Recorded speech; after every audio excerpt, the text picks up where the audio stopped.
Sejam todos bem-vindos a mais uma aula de Sociologia do canal Simplifica para você. Na aula de hoje, nós vamos falar sobre o mito da democracia racial no Brasil. Vamos fazer um comparativo aí entre autores como Gilberto Freire e Florestan Fernandes. Antes de mais nada, não te esquece, dá o teu apoio para o nosso projeto, para o canal Simplifica. Clica aí, ó, dá teu like, se inscreve no canal e ativa o sininho para receber as notificações com muitas outras aulas que estão sendo preparadas para você, ok? Galera, quando a gente vai falar sobre democracia racial no Brasil, nós temos que construir o contexto histórico em que foi surgindo essa ideia de democracia racial. Ela começa a ser construída no Brasil nos anos 30. Vamos contextualizar o Brasil dessa época. O Brasil está passando por uma transição da República oligárquica do café com leite para o Brasil do Getúlio Vargas. Nesse período, o Brasil está passando por um longo processo de urbanização, novos atores sociais estão surgindo, a classe média, o movimento operário, a economia está se modificando com uma industrialização e assim sucessivamente. Então, começa-se a criar a ideia de uma identidade nacional nos anos 30, inclusive um projeto do governo Vargas com uma ideia de integração, de pensar o Brasil como um todo. Antes, o que havia eram projetos regionais, o Centro-Sul, o Norte, né? E o Nordeste, e assim sucessivamente. Nesse processo de construção de uma identidade nacional, iniciou, então, um processo de valorização da interação entre as etnias, entre as matrizes culturais que deram origem ao povo brasileiro, ao chamado povo brasileiro. Nesse contexto, nós vamos ter aí a figura de um pensador, que é o Gilberto Freire. A teoria do Gilberto Freire, as ideias do Gilberto Freire, elas vão ser muito criticadas posteriormente, ok? Porque vai dizer que o Gilberto Freire, influenciado por ideias do século XIX, por algumas concepções evolucionistas da história, ele procurava negar a discriminação e a segregação dentro da história brasileira, o nosso colonialismo, a escravidão e etc. Ele fazia isso na sua obra Casa Grande e Senzala, com base na ideia da miscigenação, né? Nós temos na história brasileira a chamada miscigenação, que seria a mistura entre raças, mistura entre povos. Aquele processo do branco com o índio, branco com o negro, negro com o índio, que teria tido como resultado o surgimento do povo brasileiro. Bom, queria só lembrar para vocês que essa ideia de miscigenação, ela não passou de um eufemismo na interpretação de muitos especialistas, que é o quê? Figura de linguagem utilizada para suavizar os termos. A miscigenação foi algo brutal, foi algo violento, mas passou-se a ideia de um convívio harmonioso entre as raças. Por isso é que Gilberto Freire vai ser tão criticado em determinados momentos, tá bom? Bom, as ideias, então, de Gilberto Freire passam, a partir desse contexto, a fazer uma revisão das teorias raciais no Brasil. Vamos só relembrar as teorias raciais. Tem aqui link para você acompanhar a aula sobre teorias raciais no Brasil, ok? Raça e etnia, parte 1 e parte 2. Você pode acompanhar. Mas essas teorias raciais, colocada por Gobineau e outros pensadores, elas colocavam que, na medida em que ocorreu a miscigenação, haveria um processo de degeneração da sociedade, ok? Gilberto Freire passa a olhar para a miscigenação como algo positivo, ou seja, o povo que surge a partir desta miscigenação foi algo bom para o Brasil, tá bom? Porque gerou a ideia de um convívio harmônico e frutífero, digamos assim, para o Brasil. Então, Gilberto Freire vai trabalhar com uma visão otimista da identidade nacional, ok? Isso vai ser muito polêmico para alguns. Gilberto Freire significa um avanço, para outros, Gilberto Freire significa um retrocesso nesse processo. Aí tem uma imagem do Gilberto Freire para você. Eu resolvi escolher uma imagem lá da sua juventude, né? Quando ele era um pensador, um intelectual brasileiro, etc. Você pode até não gostar das ideias de Gilberto Freire, mas temos que considerar a contribuição dele para o cenário da sociologia no Brasil e para essas interpretações, tá bom? Gente, a partir de 1950, vai ter uma revisão, tá, dessa ideia. Então, vejam só, vamos relembrar. Gilberto Freire vem com a sua ideia de miscigenação, convívio harmônico, visão positiva da identidade nacional e cria a ideia da democracia racial no Brasil, de que todos vivem muito bem, ok? Não há grandes conflitos e assim sucessivamente. A partir de 1950, você vai ter uma outra postura, uma outra visão sendo colocada em prática no Brasil. E essa outra postura, essa outra visão, ela começa a ser incentivada pela Unesco. A Unesco incentiva estudos sobre o caráter positivo das relações raciais no Brasil. Começa a se perceber, né, concepções diferentes. E aí, entra em pauta toda a produção acadêmica, todas as teorias do Gilberto Freire. Por exemplo, ele não negava as relações conflituosas, mas dava ênfase à convivência harmoniosa entre as raças, ok? Bom, outro aspecto importante é essa visão, ela fortaleceu a ideia de que não haveria preconceito e discriminação no Brasil e que as oportunidades seriam iguais, ok? Inclusive, essas ideias aí seriam usadas até hoje por muita gente contra as chamadas ações afirmativas que alguns governos adotaram no Brasil, por dizer, não, todo mundo convive, vive em tom de igualdade, as oportunidades são iguais para todos. Isso é prova dessa situação que uma das situações mais comuns no Brasil é a negação do racismo. Nega-se o racismo no Brasil.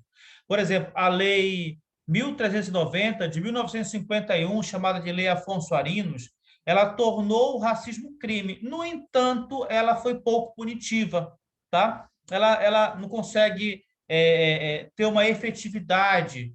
Aí nós temos duas obras de Gilberto Freire, para que você conheça, tá bom? O autor, Sobrados e Mocambos, e a Casa Grande e Senzala, que é o grande livro dele que retrata essa ideia da democracia racial. Bom, a partir de 1950, com os novos estudos, nós vamos ter outras personalidades surgindo. Eu quero indicar para você a leitura desse sociólogo aí, Florestan Fernandes, é a grande referência da sociologia no Brasil no século XX. O Florestan Fernandes vai fazer uma releitura desse Brasil colônia e ele vai chegar a outras conclusões. Então, por exemplo, na sua obra A Integração do Negro na Sociedade de Classes, de 1965, já resultado daquele incentivo da Unesco, tá? A partir de 1950. Ele vai chegar às seguintes ideias. Bom, ele vai dizer: é preciso analisar as particularidades do Brasil, tá bom? A nossa escravidão, a nossa estrutura econômica, a nossa cultura, todo o processo. E aí ele vai chegar à conclusão, ele vai afirmar que a democracia racial é um mito, ok? De que, na prática, a coisa não é bem assim. Por exemplo, ele vai dizer que a ideia de democracia racial nada mais, nada menos, foi uma imagem idealizada para manter a posição inferior do negro, ok? E que, mesmo naquela época, quando ocorreu a tão falada libertação dos escravos no Brasil, a ideia é de que os negros da época eles não chegavam a ameaçar os privilégios. Ele faz essa comparação justamente pelo fato de que, em alguns lugares do mundo, houve medidas de separação, como na África do Sul, né, com apartheid, segregação, nos Estados Unidos, com leis que separavam brancos e negros e tal. No Brasil, isso não ocorreu, tá bom? Porque os negros não ameaçavam o status quo, os privilégios da elite branca no Brasil. Então, ele vai dizer, olha, essa ideia da democracia racial, essa liberdade, entre aspas, esse convívio harmonioso, nada mais, nada menos do que para manter os privilégios da classe dominante. E aí, nos anos 60 e 70, o movimento negro no Brasil começa a se inspirar nas ideias do Florestan Fernandes e começa a contrapor a ideia da teoria da democracia racial. Começa a se lutar contra essa ideia. E aí nós vamos ter não somente o movimento negro inspirado nas ideias de Florestan Fernandes, mas também motivado pelas lutas dos direitos civis nos Estados Unidos, ok? Que aí começa com esta senhora, aí está o livro do Florestan Fernandes, em primeiro lugar, né? Que é a integração do negro na sociedade de classes, uma obra muito boa, recomendo a leitura para uma análise do Brasil, tá? Nos Estados Unidos começa com essa senhora aí, ó, Rosa Parks. A Rosa Parks é um personagem importantíssimo da luta pelos direitos civis nos Estados Unidos, do movimento negro. Ela, ao retornar de casa, tá lá o ônibus lá atrás, galera, ó. Ela havia uma segregação tão forte nos Estados Unidos que os negros eles não podiam ocupar os assentos nos ônibus. Eles tinham que ir para o fundo do ônibus, ficar em pé, segurando ali, né? E fazer todo o trajeto nesse espaço. Era o espaço das pessoas de cor. Ela estava tão cansada que ela sentou, e aí o homem branco chegou próximo dela e disse, olha, você não pode ocupar esse espaço, você tem que sair. Ela se recusou, ok? Ela foi intimada, ela foi presa, olha aí as imagens para vocês, tá bom? Ela foi presa, e aí fortaleceu o movimento, milhares de pessoas nas ruas, mais de 200 mil pessoas na rua, lá num grande protesto, lutando pelos direitos civis, né? E assim sucessivamente. Então, a Rosa Parks foi um grande exemplo de luta. Então, o movimento negro no Brasil vai se empoderando dessa mudança de postura intelectual com Florestan Fernandes, negando as ideias de Gilberto Freire e passando a luta por mais igualdade racial, ok? Bom, falando nessa ideia de igualdade, o que ocorre no Brasil na prática é a ideia da desigualdade racial. Por exemplo, você tem ali, ó, nessa tabela, você tem uma expectativa aí, ó, da renda, né? População com mais de 18 anos com ensino fundamental completo. Aí você vai vendo, ok? E vai vendo quanto ganham. Você percebe sempre que os brancos ganham praticamente o dobro da população negra, tá bom? E na pirâmide aqui, é aí que a gente começa a perceber a ideia do racismo no Brasil. O racismo, nós vimos nas outras aulas, ele se dá no humor, nas histórias, ele ocorre na televisão, nas músicas, mas o racismo, acima de tudo, se baseia no Brasil, ele tem uma estrutura institucionalizada, é um racismo estrutural, ok? Ele está na cadeia produtiva, ele está na cadeia econômica, ele está na distribuição da renda. Então, por exemplo, dá uma olhada nessa pirâmide embaixo, ó. Os negros são 74% entre os mais pobres do Brasil.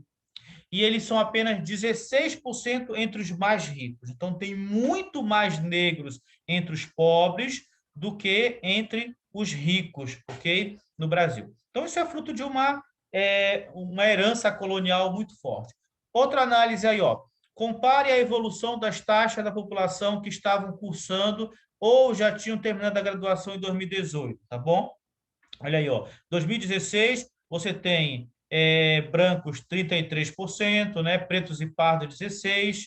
2017, brancos 32%, pretos e pardos 16%. E 2018, 36% de brancos e 18% de pretos e pardos. Ou seja, na universidade também ocorre esse processo de segregação e de racismo. Então, galera, em todas as esferas da sociedade humana, seja na saúde, na educação, na política, na renda e no trabalho, todas essas áreas você vai perceber uma grande segregação, ok? Da questão racial no Brasil, tá bom? Galera, espero ter ajudado vocês por aqui com esse conteúdo na internet. Mais uma vez eu peço teu apoio para esse projeto. Dá o teu like, ok? E compartilha aí nos grupos do WhatsApp da tua escola. Indica o canal Simplifica para outras pessoas também. Muito obrigado e até a próxima, se Deus quiser. Tchau, pessoal.